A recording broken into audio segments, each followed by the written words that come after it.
嚟到全日食跨縣之旅嘅第10日啦。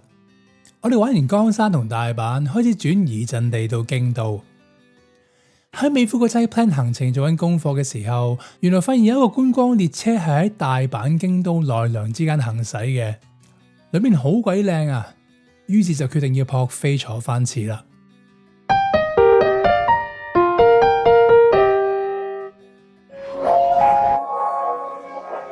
好嘢嚟，埋嚟睇埋嚟揀。我哋平時都中意搜羅一啲懷舊地道小物，最近開始嘗試自己製作紀念品帶俾海外嘅香港街坊。首輪推出香港街影電製插座蓋，提升家居裝飾風格，功能同埋城市藝術完美結合，細緻嘅回憶成為家中嘅亮點。本地入貨，自家後製，專業雕刻，北美洲、美國、加拿大電製開關適用。獨家套裝版已經喺 HKCC Mall 上架。團購或者散賣可以直接 DM 我哋，講乜講物852為你留翻浸香港隨。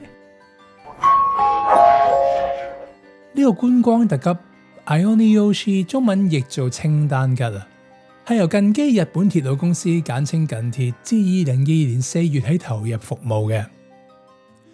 清丹吉日文原意為和歌吟唱時所用嘅枕詞啊，透過奈良出產嘅岩綠青色染料，上珠作門珠單色來間接隱喻古都之美。車輛設計同樣係以奈良為靈感，外觀只用高貴嘅紫色，內裝天平花紋呈現古都平城京嘅文化。車輛正面嘅徽章取自正倉園寶物中象徵吉祥嘅花餐料。佢總共有4節車廂，1、3、4嘅車廂咧都係雙人嘅對座位啊。而2號車廂就係3個4人座包廂連購物部，全部座位都係指定席，即係要上網預先買飛啊！當定咗行程之後，就知道邊日可以搭觀光列車啦，同埋知道邊一日要保護住個電腦撲飛啊！我哋係日本時間11月29號由大阪移師到京都，即係要喺去日本時間1個月前10月29號朝早10點就要 stand by 啊！情況同喺香港買演唱會飛差唔多，不過我哋身在美國仲要計埋時差。如果你咁啱想搭日期係上個月冇嘅呢，即係想喺12月31號搭車，但係11月就冇31號嘅，即係要喺11月30號同樣日本時間朝早10點鐘撳爆電腦嘅 F5 掣啊！價錢請留意翻官網啊！但係要留意嘅係，你買咗觀光列車飛呢，都仲係要買翻特急車飛先可以入閘嘅。同埋佢只可以買雙人座或者包廂嘅4人沙龍座啊！如果你係一個人嘅話咧，就至少要俾翻雙人座嘅價錢買飛啦。我哋喺買飛當日已經係提早 get ready 啊，熟悉咗個網站嘅運作，練習咗幾次 click 邊啲掣先，之後就等佢開閘啦。有個小 tips 可以俾翻大家，就先 copy 定自己嘅 credit card number 啦。咁到揀好位之後要俾錢咧，就直接成串16個數字 paste 落去啊，而 expiration date 同 CVV code 咧就相對易記啊，自己背一背定佢啦。我哋好冒險咁揀4人沙龍座啊，因為其實全個列車咧只係有3個啊，唔似其他雙人座有2至30個可以排，但係為咗令我哋一家4可以一齊坐，點都搏一搏啦。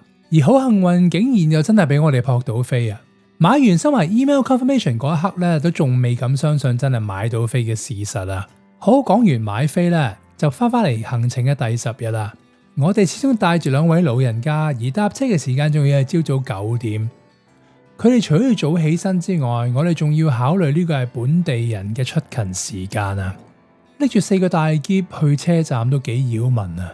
於是喺前一晚咧，我哋就花咗幾千yen先拎晒啲行李去車站嘅 coin locker 擺住先啊！同時行熟個路線，記住邊個出入口最就腳，唔想到時嘥時間揾路，搞到 miss 咗班車就 GG 啊！其實呢個計翻條數咧，大家會覺得好唔划算啦，不如你 Uber 算啦。係冇錯 ，Uber 可以嘅，咁 Uber 咧絕對可以解決到呢個問題嘅。但係咧，我哋要叫2架 Uber，咁你又好難去控制究竟2個 Uber 係咪同嗰個地方落腳啦？大家點樣聯絡大家啦？同埋咧，朝頭早翻工嘅時間，究竟 Uber 到咧？有冇車咧？即係太多 uncertainty 曬。咁不如我哋做一晚先解決咗自己嘅問題先。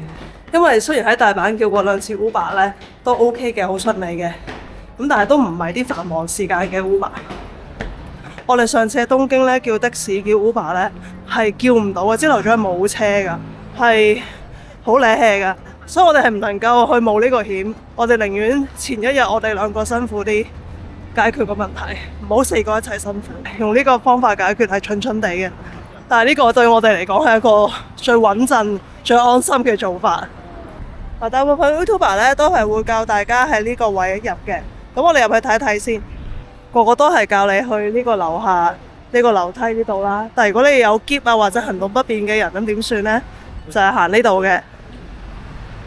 呢度係電梯落啦，但我哋喺呢度落。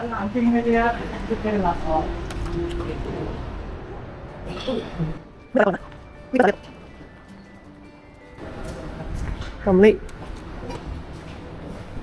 好，咁佢話 B2 咧就係呢個蘭波啦。咁你出到去啦，出到去咧見到有啲食肆啦，唔使擔心。都係非常之近嗰個月台位置嘅。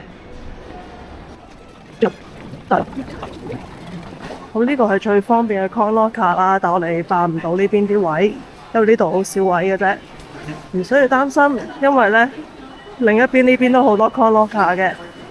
咁呢個位置呢，就係大阪蘭波站啦。呢個電梯落呢，下面就係要搭車嘅月台啦。得啦，我哋上得切車啊！明白啦，佢就已經開車啦。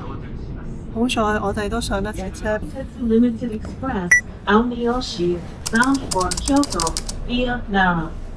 啦？去完呢一啲都好，嗰個質感添。上到車有位俾我哋擺行李啊！舒舒服服坐低，兩老表示好滿意啊！因為架車其實真係好靚好靚，可以對住個大窗睇風景，又有特色小食可以品嘗。咁當然係要自費噶啦。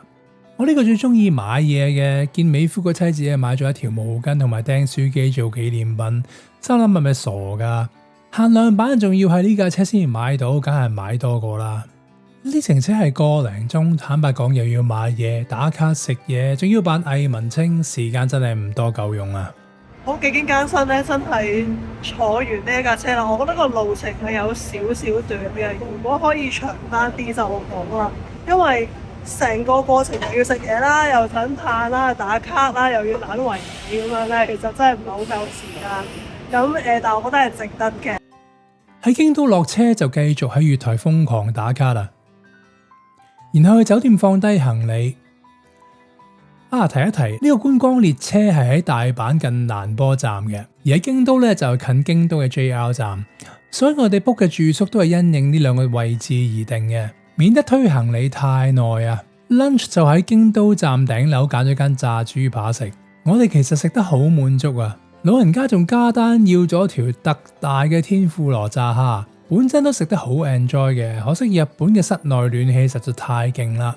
美夫個妻食到一半頂唔順，要跑去室外嘅空中花園散熱啦。變咗對佢嚟講咧，呢餐就冇乜記憶啦。但係我哋三個就覺得好得啊！食完之後行咗京都 JR 商店一陣，我哋先喺酒店各自休息叉下電，夜晚再去二條城睇夜風啊！我哋嚟到京都啦，咁就係喺京都 JR 站附近嘅 APA Hotel， 又要開箱。好，有位掛衫啦，有張梳妝台、垃圾桶，同我哋喺東京嗰個差唔多，格局都係差唔多。睇下有冇得浸嘅先。係有噶，未睇呢個行程嘅夜風篇朋友可以 click 翻右上角睇翻。睇完夜風坐巴士翻酒店嗰邊，揾咗間串燒做晚飯啊！因為冇訂位，本身都打定輸數，食唔到啲地道嘢噶啦。點知店家派出一位識講國語嘅店員同我哋溝通啊，講解咗最低消費同埋打烊時間之後呢，好快就俾到位我哋坐低食啦。雖然呢間主要係俾人飲酒傾偈多嘅，但係啲串燒都唔差。咁就話本地人嘅宵夜氣氛其實都 OK 啊。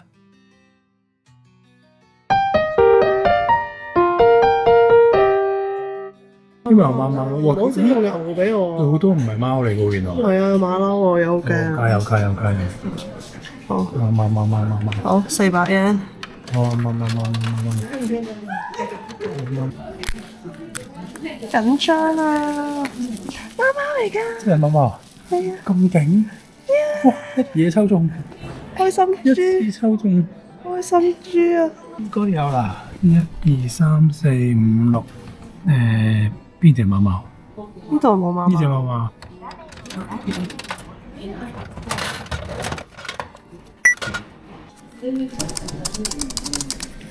係京都啊！鬼唔知咩？個個都係京都嘅。係得佢有啲冇啫嘛，好似。哇！連中2隻貓貓啊！勁啊！勁啊！